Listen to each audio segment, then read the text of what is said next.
In the last videos, we started getting familiar with the raised button class, and we have seen how we can set a child text widget and also the color over here.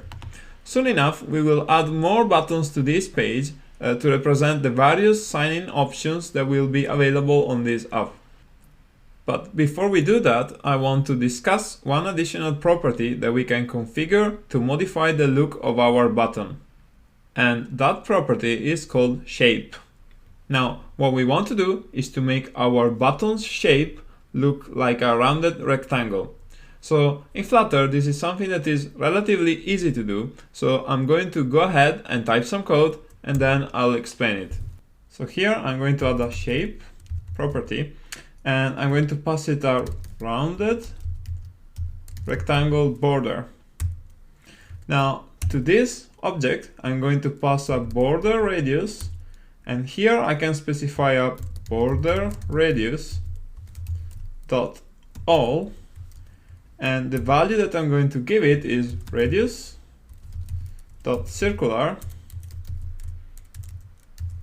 and then a value of 16.0, for example. Okay, so with this change, I can hot reload and I can see that the border of this button has changed according to the radius that I've specified.